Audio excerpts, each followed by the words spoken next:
si on n'a pas le bon leadership dans une entreprise en fonction de sa culture, etc., on va avoir du mal à construire la confiance et donc à avancer ensemble. Parce qu'une entreprise, c'est une communauté d'hommes et de femmes qui avancent ensemble et on avance en général derrière un chef. Et pour avancer derrière un chef, il faut avoir confiance. Comment après on arrive à faire évoluer des modes de management qui sont en place dans les entreprises depuis 30 ans, 40 ans? C'est une vraie question. C'est sûr que la communication interne va avoir une vraie place à jouer, un rôle très important à jouer pour justement promouvoir de nouvelles méthodes, de nouveaux modes de management, de nouveaux modes d'organisation et aussi d'échange à l'intérieur de l'entreprise. Et l'AFSI fait un gros travail là-dessus, c'est vrai que c'est toujours très intéressant. Et je vais réagir un peu en négatif, c'est-à-dire aujourd'hui on traite beaucoup le stress en entreprise, les difficultés qui sont en fait des effets secondaires de tout ce dont on a parlé aujourd'hui, qui sont la qualité du travail, le poids de l'humain dans le collectif, la réorganisation possible du travail. Je pense qu'il y a un travail à faire sur la relation. On est dans des métiers de relation, de construction de relations. Il y a la notion de temps, je pense que là on l'a posé. Je crois qu'on doit aussi intégrer dans du moyen terme et dans du long terme, alors qu'on est très souvent sollicité dans l'urgence, dans le moment, dans l'instant. Donc peut-être simplement déjà avoir une relation avec nos dirigeants pour leur demander et construire une communication, des relations, de la circulation d'informations qui prennent un petit peu le temps.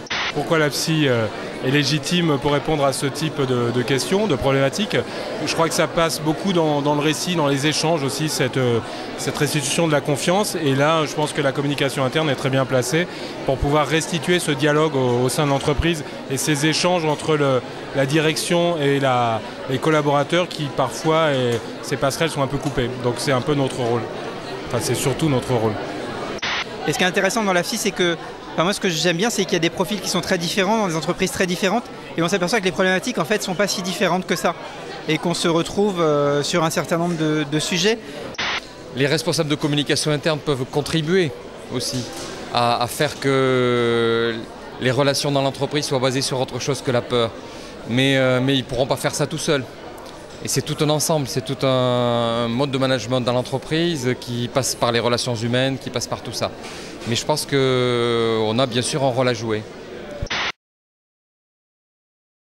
Beaucoup de réflexion, beaucoup de sérieux, beaucoup de questions sur soi, beaucoup d'envie de faire avancer les choses. Riche, instructif, ah ça y est j'en ai dit deux. Bon, qualitatif et générant de la réflexion. Rafraîchissant. Ne pas avoir peur, il a raison, ne pas avoir peur et oser réellement. Oser, osons. C'est un forum qui donne confiance dans l'entreprise.